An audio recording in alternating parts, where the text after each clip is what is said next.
São mais de 25 anos de empresa em uma jornada que começou antes mesmo dela existir aqui no Brasil. Uma carreira que começou com muita força em vendas, mas também em estratégia. Na principal cadeira da empresa aqui, ele está há quase 5 anos. Nos 5 perguntas de hoje eu converso com o Diego Puerta, ele é General Manager da Dell no Brasil. Diego, tem mais ou menos um ano eu estive com você e com a equipe da Dell, quando vocês fizeram um levantamento aí para falar do impacto da Dell na economia brasileira. E foi uma coisa inédita, assim, pelos 25 anos da empresa, e que pegou muita gente de surpresa pelo tamanho do número e de tudo que vocês comentaram de como a Dell impactava aí a nossa economia. E daí eu queria trazer esse momento do ano passado para o momento atual, que tem um frisson em torno de inteligência artificial, uma movimentação forte na economia de data centers aqui, também em função de IA, mas de outras coisas que estão acontecendo no mercado. Esse impacto vai aumentar? Vamos lá. Bom, primeiro, obrigado pela pergunta e pela sua participação realmente no evento do ano passado. A gente queria buscar uma forma de mostrar para o público, quando a gente estava celebrando os 25 anos de Brasil, o impacto que a gente vem causando para a economia brasileira, ou seja, tudo aquilo que a gente está possibilitando desde a nossa instalação, de democratizar o acesso à tecnologia, de ampliar o nosso impacto. E o impacto financeiro, sim, era uma métrica que a gente não costumava apresentar. Mas a posição de líder em todas as principais categorias que a gente atua, a gente achava importante compartilhar um pouco desse número, desse impacto, para ver a capacidade de geração de valor que a nossa indústria tem. Isso que a gente está falando de um país que ainda tem um grau de maturidade de gasto de tecnologia muito abaixo de um país desenvolvido. E quando a gente soma, começando a responder a tua pergunta, com tudo que está acontecendo no mundo da tecnologia por causa de AI, eu diria sim que a possibilidade de aumentar o impacto ela é muito real.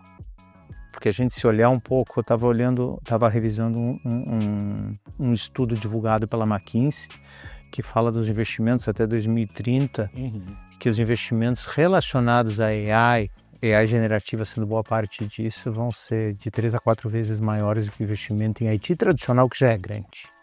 É muita coisa. É muita coisa. Então, ou seja, e quando a gente olha, se você for olhar um pouco os dados públicos das companhias, você vai ver que nenhum dos tradicionais players está tão bem posicionado quanto a Dell nessa jornada. A gente tem visto recorde de shipments de servidores de AI, somos líderes nessa área. Então, acho que a gente está muito bem posicionado para ser um dos principais players nesse mercado. Então, óbvio que isso, estamos discutindo no Brasil, inclusive, iniciativas de como é que a gente vai atender essa demanda. A gente não vê aqueles hyperscalers, nem os tradicionais, nem os que a gente chama da segunda camada, tipo uma CoreWeave, um Denver Technologies, no Brasil ou na América Latina ainda. E acho que eles não vão vir numa velocidade que a gente está vendo lá fora, mas a gente está vendo as principais companhias investindo.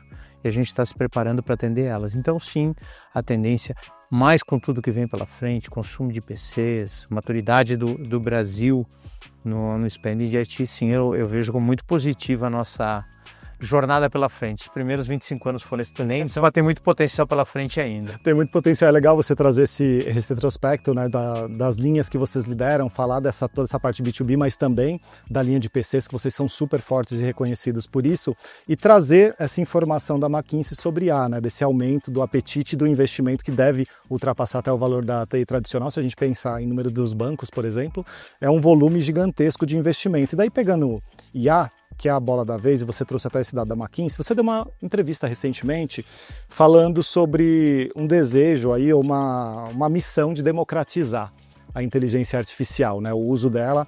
E quando a gente pensa em Brasil, como que você imagina fazer essa democratização, né? Porque a gente tem, ao mesmo tempo, o apetite pela tecnologia, seja do brasileiro como pessoa física, mas também das empresas interessadas em produzir cases, tudo. Mas a gente tem desafios, seja do letramento digital, do conhecimento de fato da tecnologia para gerar bons cases e algumas questões de infraestrutura que a gente precisa resolver enquanto país.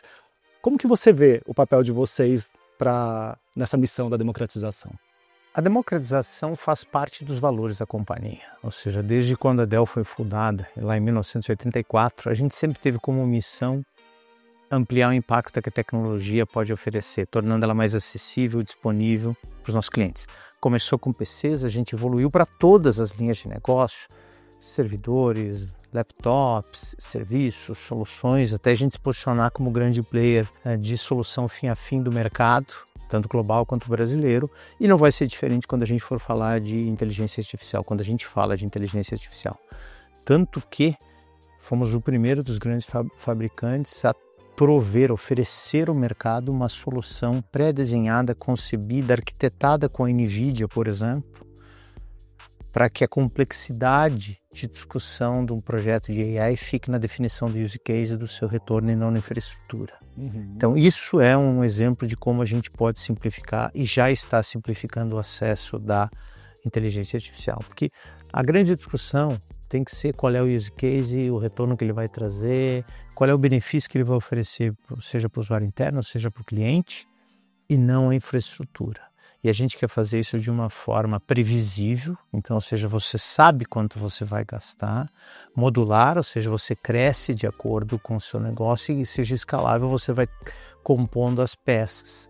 Então, que é muito diferente do que a gente tem hoje no modelo assim, puramente consumo ou com uma nuvem tradicional, a questão de gerenciamento de custos é muito complexo. E se você falar depois de soberania de dados, de segurança, tem uma série de outros itens, mesmo, ou seja, quando a gente fala de AI, muitos dos dados são gerados na borda, a gente vê que a AI vai e a solução tem que estar onde o dado está, então acho que a gente vê uma possibilidade de crescimento muito grande. Então, esse tipo de solução pré-desenhada auxilia muito nesse processo.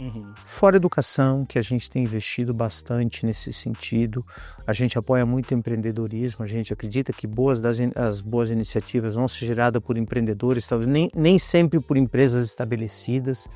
Então, tudo isso que a gente tem feito para apoiar o ecossistema de startups, de pequenas empresas no Brasil. Então, o que a gente faz com o próprio, seja o Instituto Caldeira, o Delfor Startup, seja outras iniciativas que a gente tem feito, apoiando a Intel, por exemplo, são iniciativas de como a gente vai auxiliar na capacitação dos profissionais que vão estar. Então, esse é um valor da companhia, a gente tem trabalhado nesse sentido. Nossa, super interessante, você trouxe pontos muito fortes aqui. Primeiro, a questão de facilitar o acesso, né? E a gente sempre fala que se para o usuário está muito fácil, alguém teve que trabalhar muito ali, porque a complexidade está morando atrás. E depois você traz essa parte que tem muita discussão em cima, que é a soberania dos dados, né? E o processamento ali na ponta, que vem de uma discussão anterior à AI até, né? Eu lembro de discussões sobre o edge computing ou processamento na ponta por conta de realidade aumentada, realidade virtual no varejo, ou até para facilitar o acesso às informações e você não fazer tanta requisição em nuvem na época que a gente não tinha nem o 5G. Exato. Então você tinha uma demanda muito grande de conectividade. E agora com o IA isso se torna uma questão fundamental. Assim você termina com educação, né? Eu conheço o projeto da Dell lá no Intel, é maravilhoso isso, mas pegando o gancho no que você trouxe da facilitação e do processamento na ponta, de fazer essa solução mais focada mesmo nesse uso ali, o que a gente pode falar de caso de uso aqui no Brasil, né? Onde que você tem visto surgir coisas legais, projetos que realmente tenham tirado benefício de inteligência artificial, coisas que você possa comentar, mesmo sem citar nome de cliente que eventualmente ainda não tem autorização para ser divulgado, até para a audiência entender melhor como tem sido usado de fato, né? Que a gente tem os dois mundos, tem muita gente que fala, IA é coisa da moda, ainda não tem tido tanto resultado, falta ROI, mas a gente sabe que tem muita coisa boa acontecendo. Então eu queria que você trouxesse algum exemplo legal que você pudesse compartilhar. Vamos lá. Acho que assim, tem dois ângulos que eu posso compartilhar aqui de casos concretos. Tem a perspectiva dos clientes, né? Hoje a Dell globalmente tem mais de 3 mil clientes com projetos utilizando o conceito de AI Factor que a gente faz, ou seja, são empresas finais buscando trazer valor para o seu negócio utilizando a nossa infraestrutura. Tem nos mais diferentes indústrias, nos mais diferentes modelos, temos cases no Brasil. Muitos deles ainda não podem ser divulgados, porque no final do dia são projetos que são até confidenciais, porque fazem parte da geração de valor desses clientes.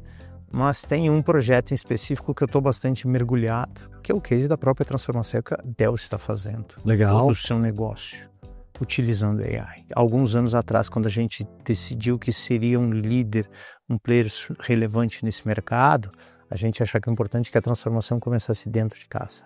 Como eu melhoro, como eu trago valor para o nosso negócio. Então, esse é um projeto que eu tenho gasto bastante horas discutindo.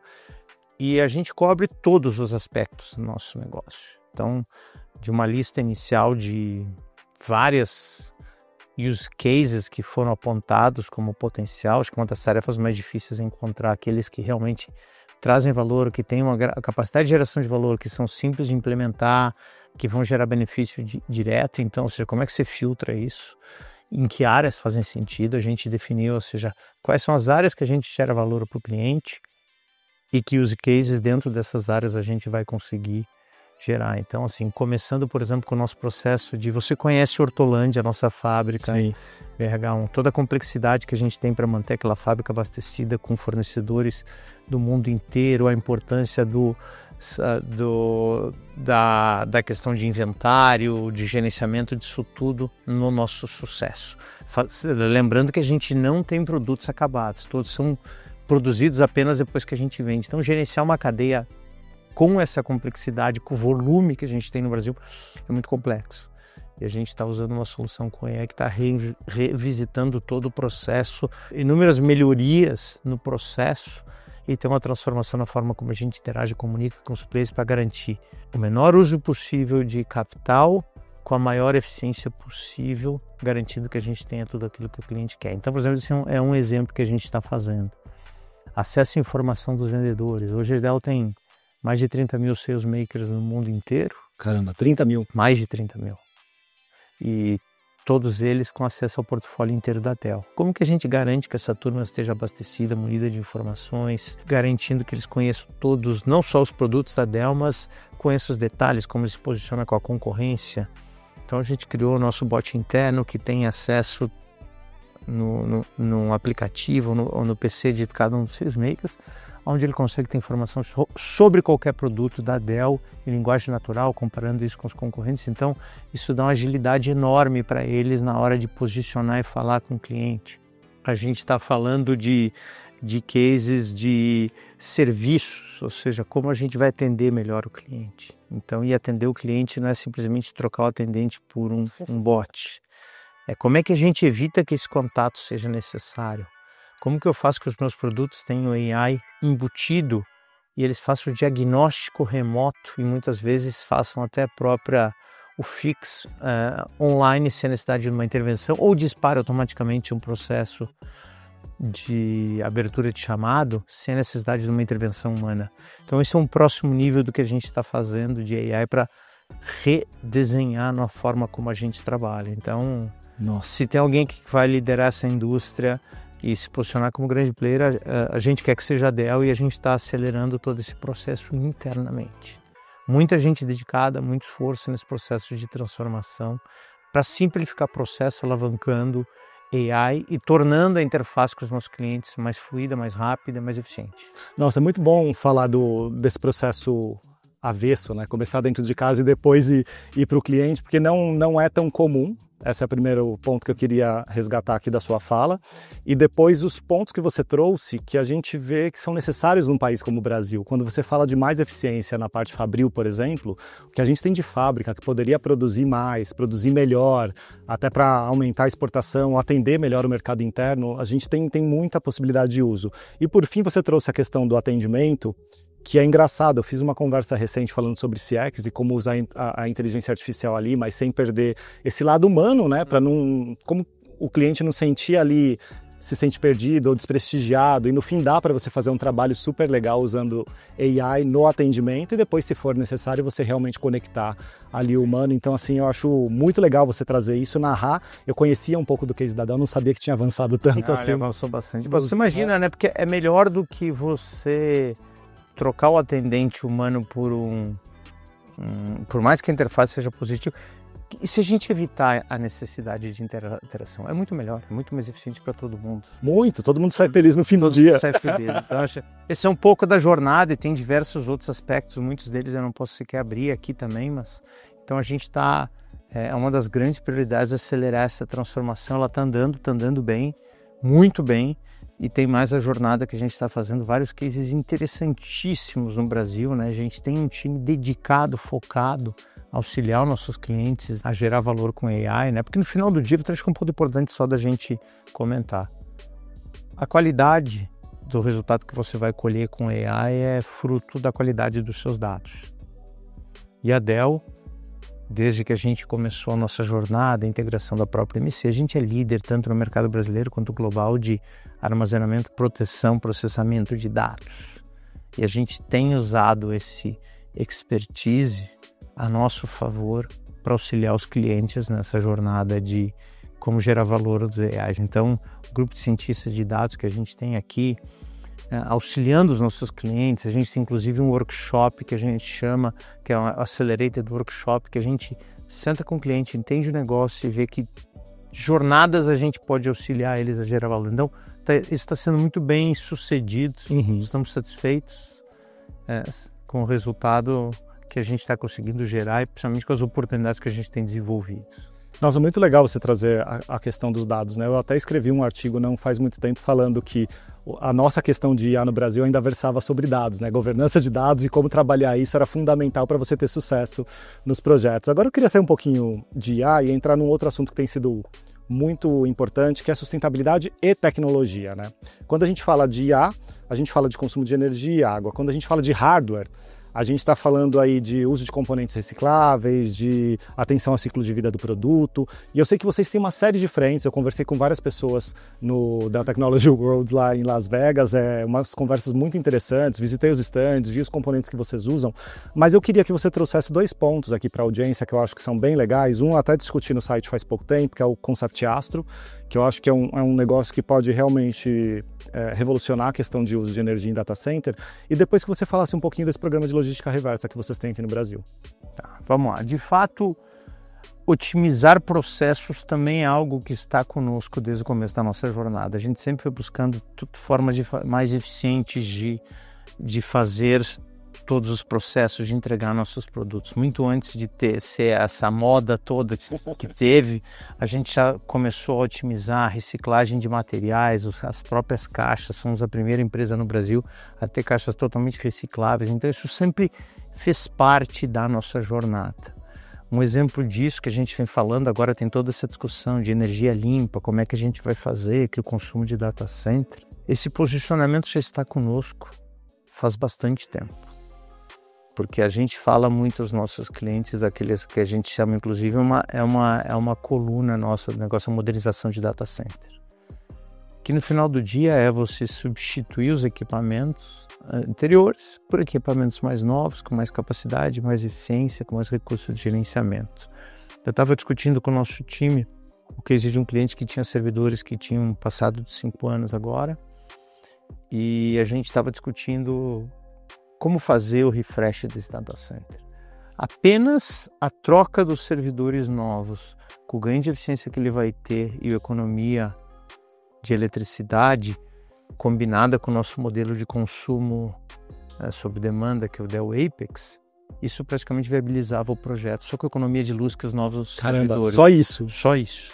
Então, sejam servidores de quase 3 gerações atrás, que consumiam bastante a capacidade de processamento, a gente substituindo por servidores mais eficientes, mais modernos, com uma maior consolidação, trazendo um benefício, tá? E aqui que a gente acredita que vai ter um pouco da jornada, ou seja, esse consumo todo que a gente tem visto, e de fato os data centers têm crescido. A gente vai ver servidores mais eficientes, com processamento mais eficiente, tecnologias de refrigeração mais eficientes, né? Então a gente lançando servidores, anunciamos globalmente no Brasil também, servidores com refrigeração líquida para reduzir um pouco a carga em cima de refrigeração e por consequência a eletricidade, você ter uma menor variabilidade de temperatura e consequentemente ter uma performance mais estável. Então todas essas soluções buscam mitigar isso e eu acredito que é para onde a gente vai. Eu acho que também vai evoluir a parte de software, ou seja, a gente vai ver modelos de treinamento, de inferência que sejam mais eficientes vindo também. A gente teve recentemente o DeepSeek, trazendo um modelo, uma abordagem mais simplificada. Que uma chacoalhada aí, né? Que é uma chacoalhada que, assim, do ponto de vista, não estou falando de tecnologia em si, mas é a direção que a tecnologia está desenvolvida de buscar formas mais eficientes para conseguir acompanhar a demanda crescente de dados, o consumo por AI só vai aumentar. o volume de geração de dados só vai aumentar. E se a gente seguir a sequência exponencial, quase logarítmica que a gente vê de crescimento de dados, sem ter processamentos mais eficientes, a gente vai realmente atingir um gargalo. Então eu vejo a indústria muito direcionada nesse sentido. Nós estamos nessa jornada desenvolvendo modelos mais eficientes, né? Como você falou, você teve a oportunidade de ver um pouquinho do que a gente está fazendo lá fora, né? Para tornar os modelos mais eficientes, para acompanhar essa jornada sem tornar isso um ônus do ponto de vista ecológico, energético, mesmo viabilidade econômica, porque a luz faz bastante, a eletricidade deixou de ser um item barato faz muito tempo. Sim, sim, não, e a gente tem que pensar em como fazer uma triangulação, né? Porque tem que ser bom para o negócio, tem que ser bom para a comunidade, tem que ser bom para os parceiros, né? No fim do dia a gente está falando de negócio, então quando a gente fala de sustentabilidade é muito pensando nesse sentido. Como vai produzir algo que seja bom para a empresa, que seja bom para o ecossistema de parceiros e que seja bom para a sociedade. E a gente pode usar software para isso também, né? Exato, e um ponto importante, né? Acho que você conhece a Dell faz bastante tempo. Boa parte do dinheiro que a gente investe em pesquisa e desenvolvimento é na melhoria do produto, do desenho, do conceito, da simplificação, da otimização. Então, seja nos PCs que você teve a oportunidade de ver também, aquele modelo totalmente diferente de produzir um PC sendo ele mais modular, flexível, para poder usar por mais tempo. Agora que a gente está falando de como otimizar os data centers nessa jornada, nessa escalada que está tendo de custo, demanda por energia, isso então é uma premissa do nosso desenvolvimento e é onde a gente investe boa parte do investimento de. Nossa, muito bom você destacar isso. E aí, Diego, para terminar, uma vez você me falou que você está na Dell antes da Dell existir no Brasil. Quando ela se instalou Continua sendo verdade. Quando instalou lá no Rio Grande do Sul. E eu sei também que você é um cara que valoriza muito inovação, muito curioso. Como é estar numa empresa há mais de 2 décadas, ou seja, desde que ela se instalou de fato no Brasil, num mercado que tem passado por tanta transformação? De inovação, de mudanças de modelos de tecnologia. Como que é isso para um profissional que começou lá em estratégia, em venda, estruturando a chegada da empresa e que hoje lidera essa operação? Essa é uma pergunta que eu escuto com bastante frequência, né? Como é que é trabalhar por tanto tempo na mesma empresa? E eu acho que assim, uma forma simples para resumir isso, tem sido uma jornada que tem sido muito benéfica para ambos. Eu tive a oportunidade de crescer, me desenvolver, expandir responsabilidades, ser reconhecido, conhecer pessoas, o mundo, ao mesmo tempo que eu consigo gerar valor para a companhia. Tive diferentes áreas, em diferentes áreas, conseguindo expandir meu conhecimento, meu impacto e me preparando para um dia estar numa posição como a que eu tenho hoje. E de fato, o Diego é um curioso, adora tecnologia, adora novidades. Quem diria um menino que lá atrás adorava ter o seu videogame, o telejogo, o computador, um dia poderia estar à frente da companhia que é líder em todas as categorias de negócio, talvez nem o meu sonho mais lúdico de todos eu imaginaria. Então é uma satisfação enorme. E quando você consegue fazer tudo isso em uma empresa que é alinhada com os teus valores pessoais, que tem a forma de acredita tá para ganhar, fazendo da forma correta, com os valores corretos, isso fica muito mais fácil.